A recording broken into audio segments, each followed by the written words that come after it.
إن الحمد لله نحمده سبحانه وتعالى ونستعينه ونستهديه ونستغفره ونعوذ بالله من شرور أنفسنا وسيئات أعمالنا. من يهده الله فلا مضل له ومن يضلل فلن تجد له وليا مرشدا. أشهد أن لا إله إلا الله وحده لا شريك له، وأشهد أن محمدا عبده ورسوله وحبيبه ومصطفاه وصفيه من خلقه، أدى الأمانة وبلغ الرسالة ونصح الأمة وكشف الغمة وجاهد في الله حق جهاده حتى أتاه اليقين، فصلوات الله وسلامه عليه وعلى آله وصحابته الذين ساروا مسراه واتبعوا طريقه وما بدلوا تبديلا، فرضي الله أجمعين. أما بعد، أيها المؤمنون، أيها الإخوة والأخوات، السلام عليكم ورحمة الله.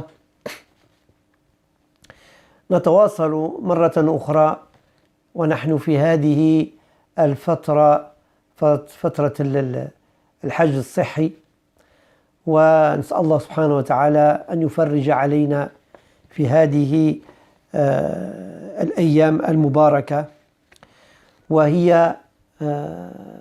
وهو موضوعنا اليوم حول دخول شهر شعبان المبارك.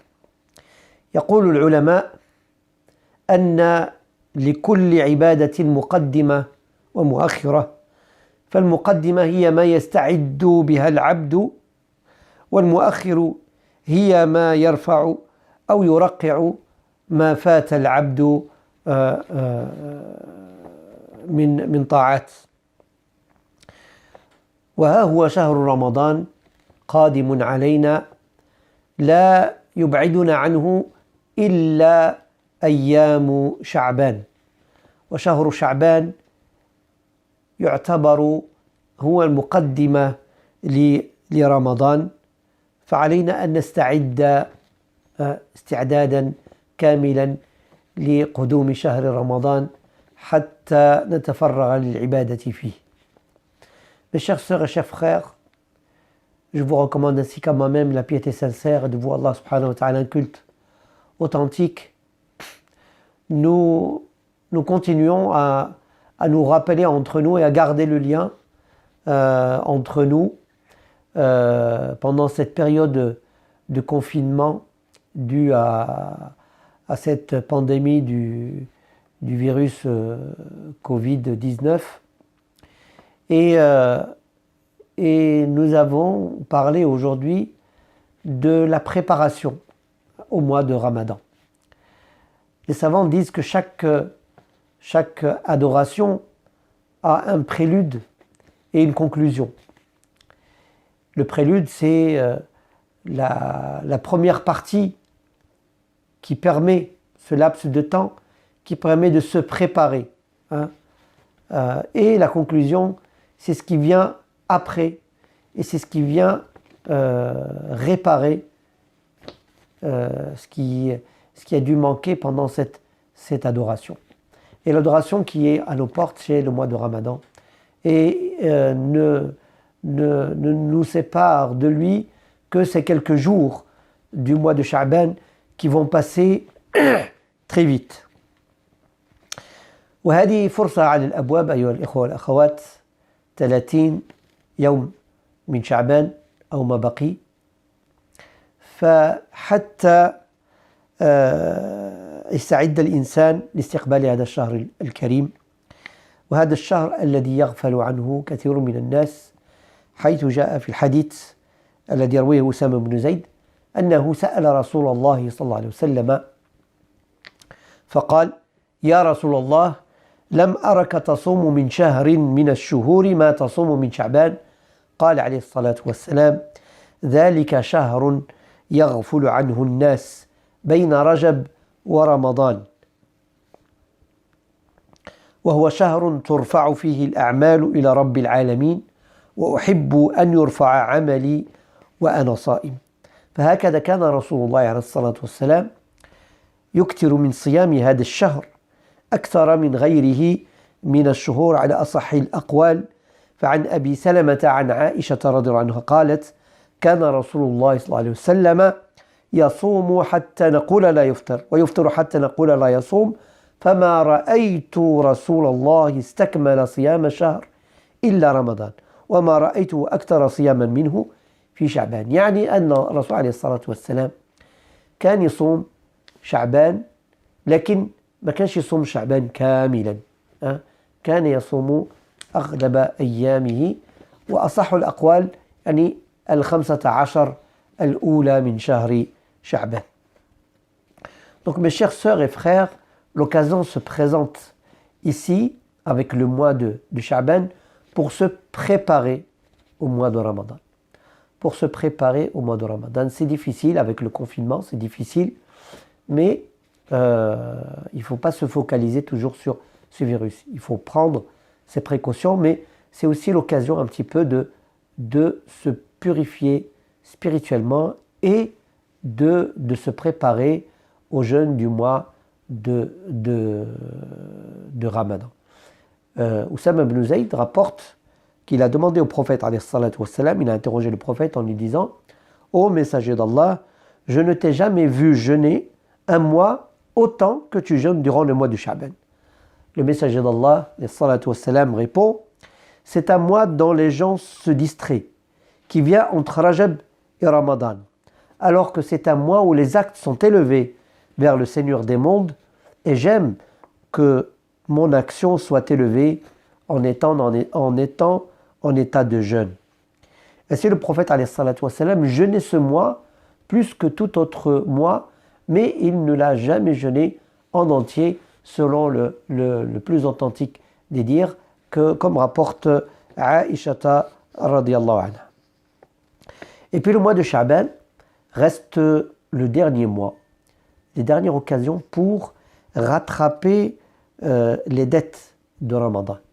يعني يبقى شهر شعبان هو الشهر الأخير لقضاء ما فات من رمضان قبل حلول رمضان الجديد. يعني أن الله سبحانه وتعالى قد يسر على المريض وعلى الكثير من الناس والمسافر والحامل إلى غيره من أولي الضرر والذين لا يطيقون الصيام أن يفطروا في رمضان، ثم يعني ردوا هذه الأيام اللي كان مرض، اللي كانت عندها الحائض أو النفساء إلى غير ذلك، فيبقى دين من الصيام على الإنسان أن يرده قبل رمضان اللي بعده.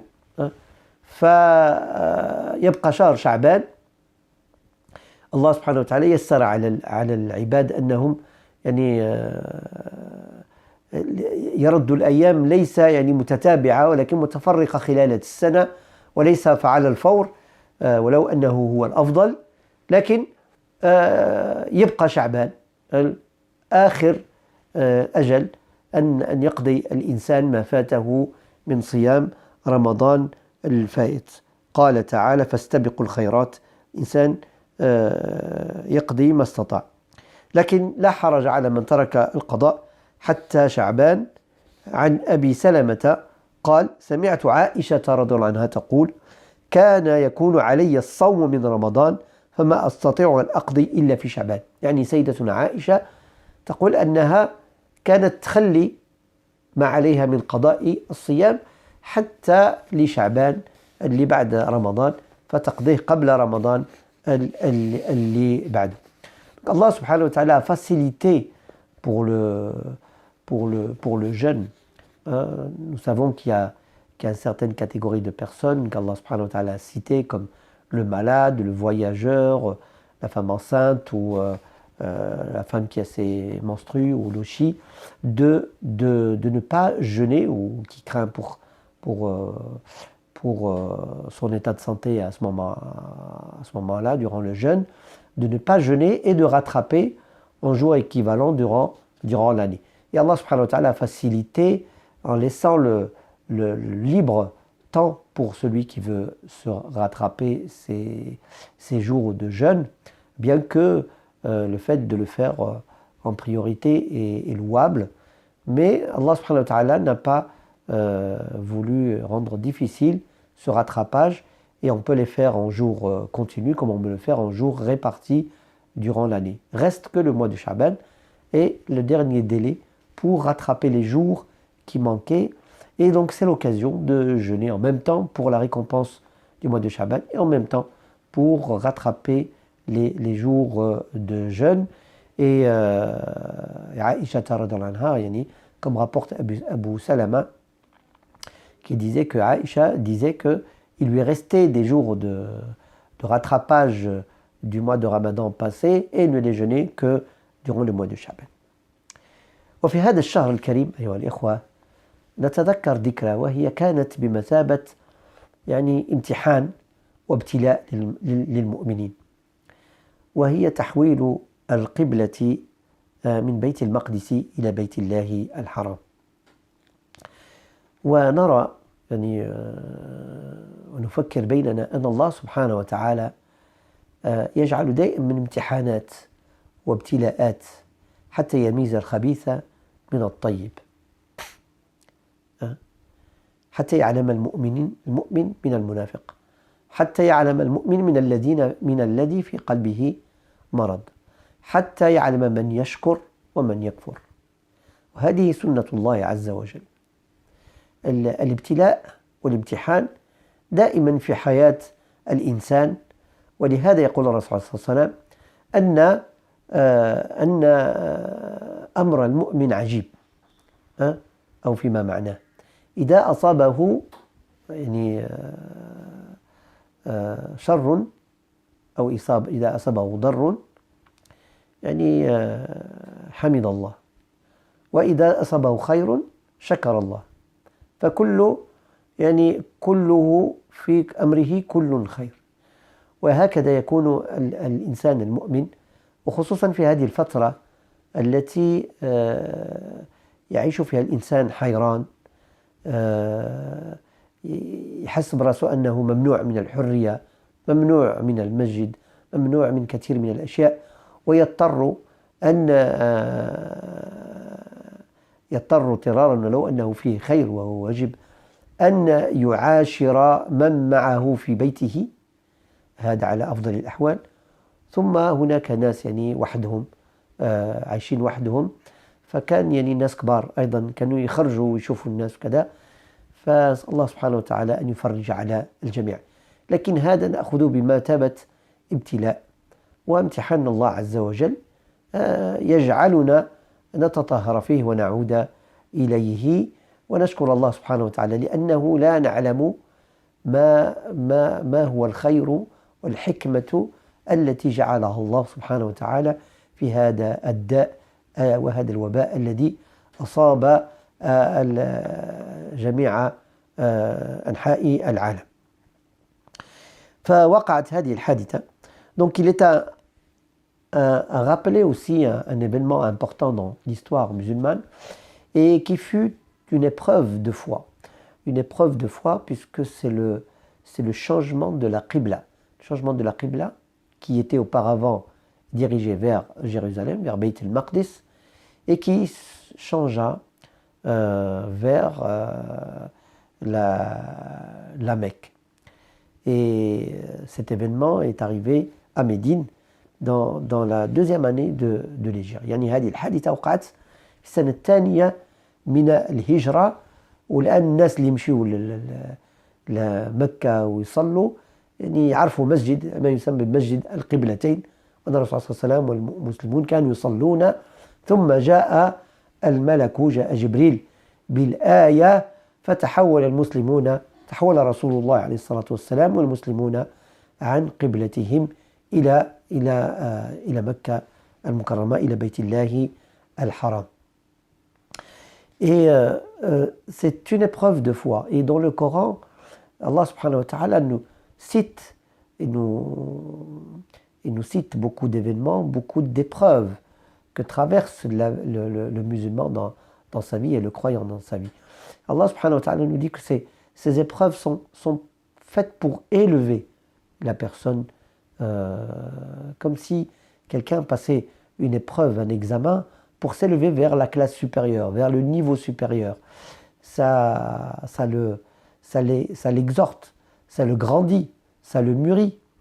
Et ces épreuves, on ne sait pas quelle sagesse Allah subhanahu wa ta'ala a mis derrière. On ne sait pas quelle est sa volonté, quel est, quel est, quel est le bénéfice derrière, parce que l'être humain, il voit, on va dire, que le bout de son nez, mais Allah subhanahu wa ta'ala est omniscient et il voit tout et entend tout et connaît le passé et l'avenir. Et par contre, quelle est l'attitude du musulman dans toute épreuve? Et ceci, le changement de qibla, était aussi une épreuve, comme nous allons le voir. Et bien, l'épreuve, Allah subhanahu wa ta'ala nous dit que c'est aussi un moyen pour extirper, pour s'asser entre le vrai et l'ivraie, entre le croyant et l'hypocrite, entre celui qui est sincère et celui qui l'est moins, entre celui qui doute et celui qui y croit fermement. Et ça permet pas seulement de séparer, mais ça permet à celui qui a des doutes justement, ou à celui qui est bancal, de se rattraper et d'avancer justement dans sa vie de croyant et dans ses réflexions, et de purifier son cœur. Allah subhanahu wa ta'ala veut un cœur saint, un cœur pur, un cœur sincère, voué vers lui. Et le prophète alayhi salatu wassalam nous en rappelle le hadith, il dit quelle est incroyable l'affaire du musulman. Si un mal le touche, il patiente, hein, et il endure. Hein. إذا أصابه شيء صبر وحمد الله. Donc il patiente et remercie Allah. Et si un bien le touche, il remercie Allah subhanahu wa ta'ala, et c'est aussi un bien pour lui. Donc dans les deux cas, le croyant est gagnant. Et cela ne veut pas dire de croiser les bras et de se laisser. Effectivement, quand on dit se croiser les bras, on remet notre confiance en Allah subhanahu wa ta'ala, mais on prend en considération toutes les causes et toutes les mesures nécessaires pour faire face aux épreuves qui nous arrivent dans la vie. Bien sûr, c'est difficile dans cette période de confinement, c'est difficile, on est laissé à nous-mêmes avec nos doutes, nos interrogations. C'est pour ça qu'on maintient ce lien malgré qu'on ne peut faire la prière du vendredi directement dans notre mosquée, mais c'est aussi bien de partager ce moment de rappel, puisque ce qui est essentiel dans la rencontre du vendredi, c'est le prêche. Pareil pour la fête de l'Aïd. Ce qui est important, c'est ce rappel hebdomadaire entre nous qui nous permet de maintenir le lien. Et c'est important de se retrouver au moins une fois par semaine. Et j'encourage tout le monde à se regrouper en famille et à faire un programme spirituel. Pas atteindre le gavage à tel point que les enfants s'en détournent, mais à une dose quotidienne, regrouper la famille et parler, se rappeler, quitte à revoir une conférence ensemble ou un cours. الرسول عليه الصلاة والسلام كان في المدينة، كان في مكة يصلي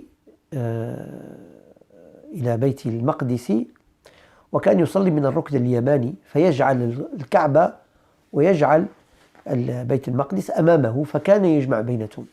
لكن لما انتقل إلى المدينة كان صعب، لأن المدينة جت في جهة ومكة في جهة أخرى.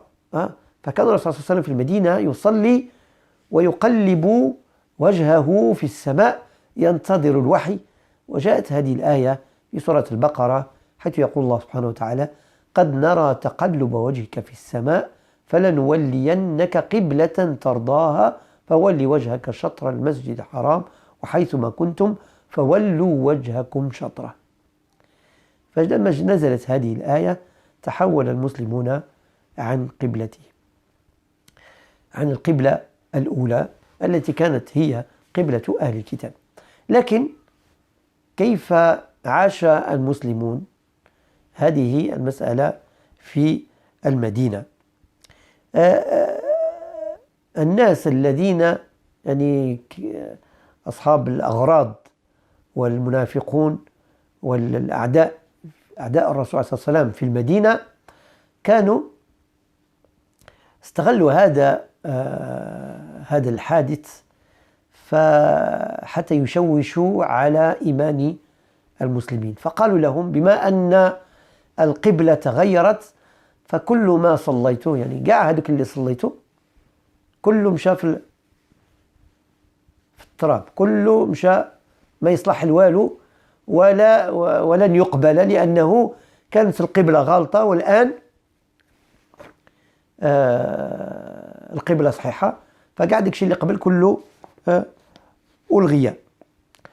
فأنزل الله سبحانه وتعالى يرد على هؤلاء: سيقول السفهاء ما ولاهم عن قبلتهم التي كانوا عليها قل لله المشرق والمغرب أينما تولوا فثم وجه الله.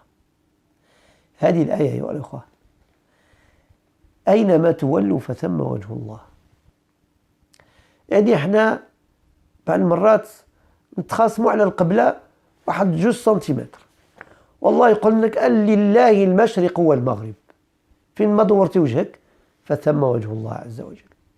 غير دور وجهك بإيمان وصدق وحسن عبادة وحسن إخلاص فكله مقبول عند الله عز وجل. حتى الإنسان اللي يغلط في القبلة ما يعودش الصلاة، إذا اجتهد وظن أن القبلة هكذا صلى، لكن يجتهد في القبلة في قبلته. يكون الإنسان مسافر ولا يكون وحده ولا كذا، ويكون ما كاينش اللي يخبروا على القبلة، فيصلي كما رآه واجتهد فهو مقبول عند الله عز وجل. ويعلمنا الله عز وجل أن في هذه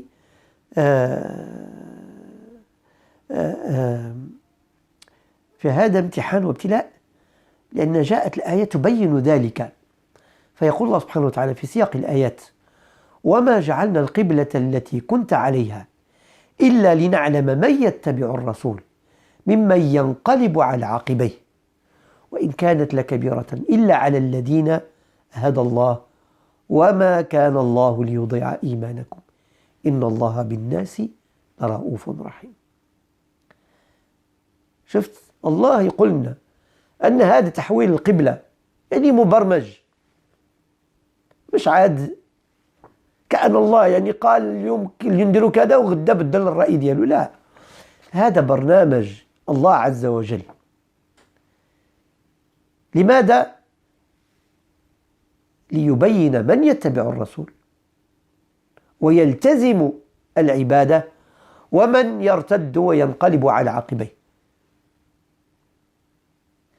وشفنا حادثة الإسراء والمعراج نفسها لأنها معجزة، فالإنسان الذي يؤمن بالله ورسوله لا يعجز، يعني ما كان جاء المعجزة يعني مسألة بسيطة، لأن الله على كل شيء قدير.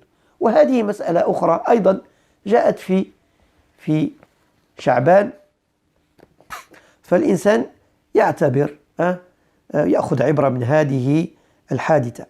Donc le prophète alayhi salatu wassalam, quand il était à la Mecque, il priait à partir de l'angle yéménite, et il mettait le Kaaba et Bayt al-Maqdis, Jérusalem, la mosquée Al-Aqsa, dans la même lignée, dans la même direction. Ce qui fait, il priait en ayant le Kaaba entre ses bras. Mais quand le prophète alayhi salatu wassalam a émigré à Médine, il ne pouvait le faire de cette manière, puisque Médine se trouvait plus au nord et la Mecque était plus au sud, et Jérusalem était plus au nord et la Mecque était vers le sud, donc il ne pouvait pas rassembler les deux. Donc quand il priait, le prophète alayhi salam avait tendance à lever les yeux vers le ciel et attendre l'ange qui viendrait avec la révélation Allah subhanahu wa ta'ala révèle un certain nombre de versets que vous trouverez dans Surat Al-Baqarah, la vache. Allah subhanahu wa ta'ala nous dit en ce sens: certes, nous te voyons tourner le visage en tous sens dans le ciel. Nous te faisons donc orienter vers une direction qui te plaît. Tourne donc ton visage vers la mosquée sacrée, où que vous soyez, tournez-y vos visages. Et donc le prophète, que les pèlerins connaissent la mosquée des deux qibla, c'est-à-dire pendant la prière, ce verset a été révélé et les musulmans ont dû changer de direction. Et alors cet événement, l'épreuve, elle est là.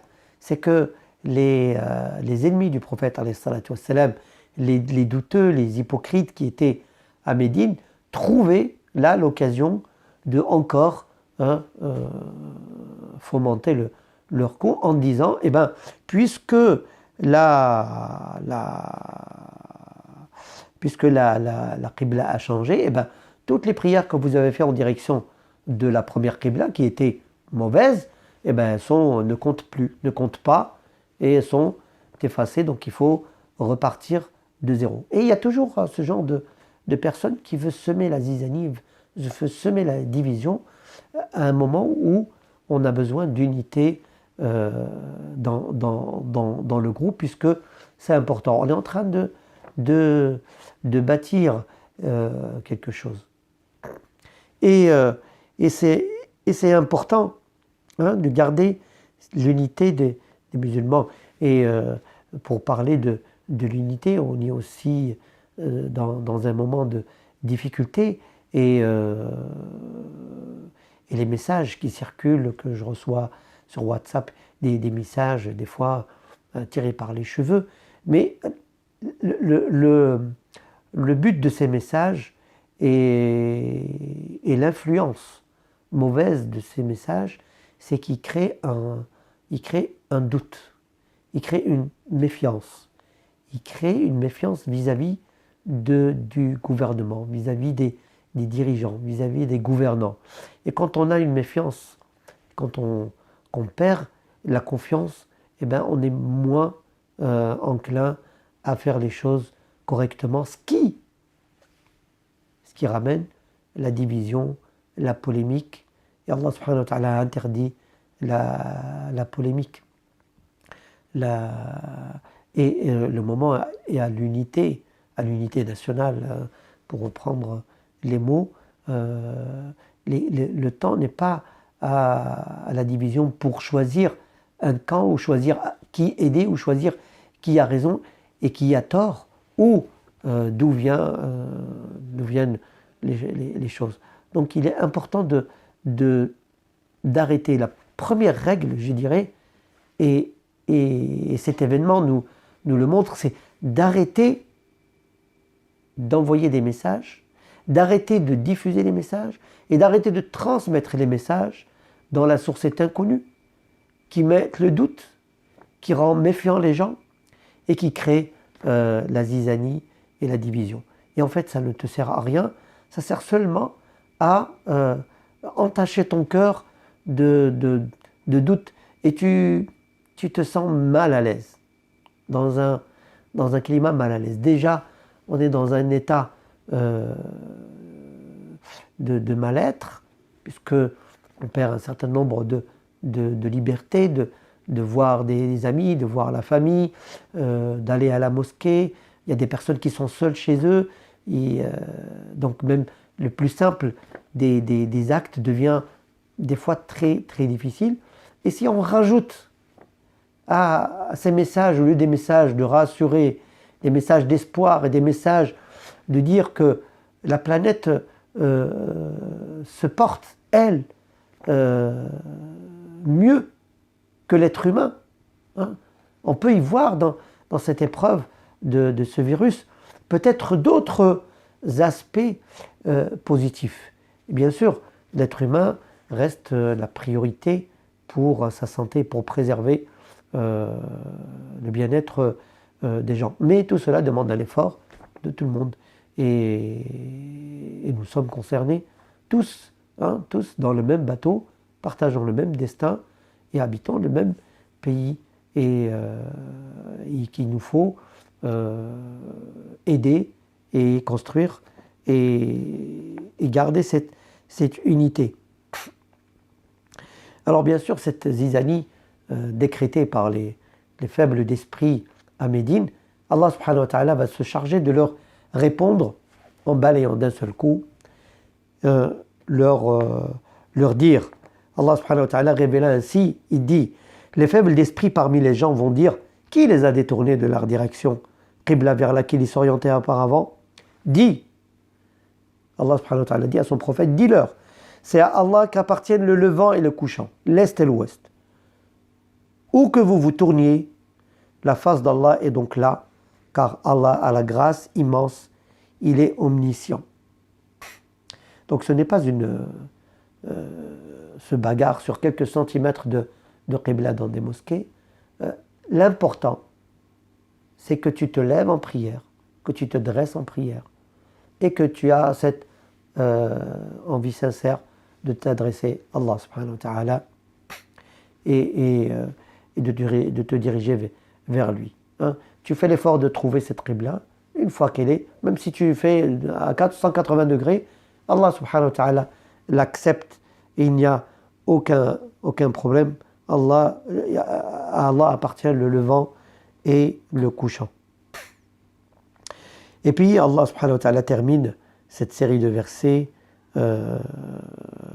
en disant le pourquoi justement de cette épreuve, parce que c'est un programme d'Allah subhanahu wa ta'ala. Allah n'a pas changé d'avis en décidant Qibla d'un côté et puis en la remodifiant, mais c'était un plan, c'était un programme d'Allah subhanahu wa ta'ala. Il nous dit pourquoi, toujours dans la suite de ces versets de Surat al-Baqarah. Et aussi nous avons fait de vous une communauté de justes pour que vous soyez témoins aux gens comme le messager sera un témoin à vous. Et nous n'avions établi la direction, la Qibla vers laquelle tu te tournais, que pour savoir qui suit le messager d'Allah et qui s'en retourne sur ses talents. C'était un changement difficile, mais pas pour ceux qu'Allah guide. Et ce n'est pas Allah qui vous fera perdre la récompense de votre foi, car Allah, certes, est compatissant et miséricordieux pour les hommes. Allah est compatissant et miséricordieux pour les hommes. Tout ce qui nous arrive, nous n'en connaissons pas la sagesse. Peut-être que nous désirons quelque chose qui n'est pas un bien pour nous. Peut-être que nous détestons une chose qui est un bien pour nous. Allah sait et nous ne savons pas. Et sur ça, qu'Allah subhanahu wa ta'ala nous soulage, qu'Allah lève la gêne et la difficulté. Allah subhanahu wa ta'ala أن يرفع عنا البلاء والوباء وأن يشفي جميع المرضى والمصابين وأن يعافي كل مبتلين يا رب العالمين. وقبل النهاية أيها الإخوة لازم أننا ندعو ونشهد لإخواننا الذين في المستشفيات، يعني من الجالية المسلمة ومن غير المسلمة في الحقيقة راهم واقفين على باب وسد على باب، وتشوفوهم يعني في التلفاز وتشوفوهم في الإذاعة يبكون ويطلبون النجدة والمساعدة، ومنهم من مرض ومنهم من مات. فعلاش؟ كاين اللي خلى بيته، خلى طمأنينة البيت وخرج يدافع وخرج يعاون وخرج يساعد. علاش؟ حتى يبقى عدد أكبر من الناس على قيد الحياة، وحتى يحافظون على صحة الناس، ولا تجمعهم بهم لا دين ولا عائلة ولا كيفاش نقولوا احنا ولا نفس ثقافة ولا بلد، لكن يجمعهم الإنسانية واحدة، إنسانية، الإنسان يساعد أخاه الإنسان. وهذه لازم أننا نشيد بها وندعو لهم، يعني وندعو لإخواننا أيضا الأئمة وكل من ساعد إخواننا الذين يساعدون في المساجد كيديو الناس لي كورس وكذا. فالله سبحانه وتعالى والأئمة الذين بتدخلاتهم وخطبهم ودروسهم يعني يخففون يعني عن الناس ما هم به من آلام ووحدة. Allah subhanahu wa ta'ala l'ajr lil-jami'. Donc avant de terminer, nous n'oublions pas dans nos invocations tout le personnel soignant et toute personne qui aide et qui sort de son confort et qui se met en danger pour la sauvegarde des autres, qui apporte de l'aide partout, qui apporte son aide et surtout le personnel soignant, qui soit nos frères musulmans. Vous avez nos frères médecins, sans les citer, que vous connaissez, qui sont dans des villages, dans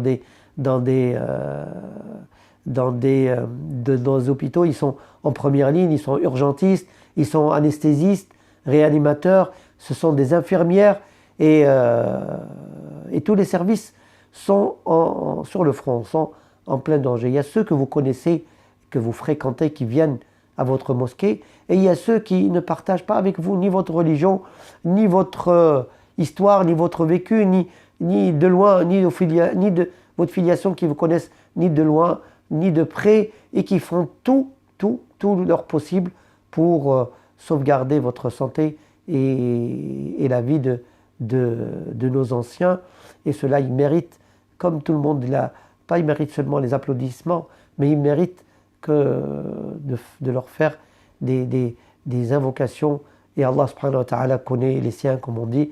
Allah subhanahu wa ta'ala connaît ces gens, et il faut leur rendre cet honneur, et rendre aussi honneur à nos frères les imams et le personnel des cultes qui, à travers leurs prêches, à travers leurs leçons, leurs cours, leurs conférences, gardent le lien avec la communauté, rassurent leurs fidèles et apportent un soutien psychologique en ces temps difficiles.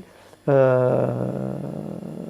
les familles vivent des difficultés, vivent l'étroitesse, vivent le manque de respirer un bol d'air frais, et il faut leur apporter ce soutien psychologique, moral et entraide, et ceci nous ramène à notre humanité, des êtres humains qui aident d'autres êtres humains, et ça s'arrête à ce niveau. Allah subhanahu wa ta'ala أن يغفر لنا ذنوبنا اللهم اغفر لنا ذنوبنا وإسرافنا في أمرنا وثبت أقدامنا وانصرنا على القوم الكافرين. Nous demandons à Allah subhanahu wa ta'ala de nous préserver de tout mal, de guérir tous les malades et de soulager toutes les difficultés, et de nous aider et de soulager notre pays de ce fléau le plus tôt possible, et de faire que la vie d'après sera meilleure entre nous que la vie de tout de suite. C'est lui, l'audient, l'omniscient. Allah subhanahu wa ta'ala أن يشافي كل مريض وأن يعافي كل مبتلى. اللهم أسألك من موجبات رحمتك وعزائم مغفرتك والسلامة من كل ذنب والعصمة من كل إثم والغنيمة من كل بر. لا تدع لنا في مقامنا هذا ذنبا إلا غفرته، ولا هما إلا فرجته، ولا كربا إلا نفسته، ولا دينا إلا قضيته، ولا مريضا إلا شفيته، ولا مريضا إلا شفيته، ولا مريضا إلا شفيته، ولا ميتا إلا رحمته، ولا محروما إلا أعطيته، ولا سائلا إلا أعطيته، ولا مسجونا إلا سرحته، ولا حاجة لنا من حوائج الدنيا هي لك رضا ولنا فيها خير وصلاح إلا قضيتها وأنتنا على قضائها يا أرحم الراحمين يا رب العالمين. اللهم إنا نعوذ بك من البرص والجنون والجذام وسيء الأسقام. اللهم إنا نعوذ بك من البرص والجنون والجذام وسيء الأسقام. اللهم إنا نعوذ بك من البرص والجنون والجذام وسيء الأسقام. وآخر دعوانا أن الحمد لله رب العالمين، وصلى اللهم وسلم على سيدنا محمد وعلى آله وصحبه وسلم تسليما كثيرا. سبحان ربك رب العزة عما يصفون وسلام على المرسلين والحمد لله رب العالمين.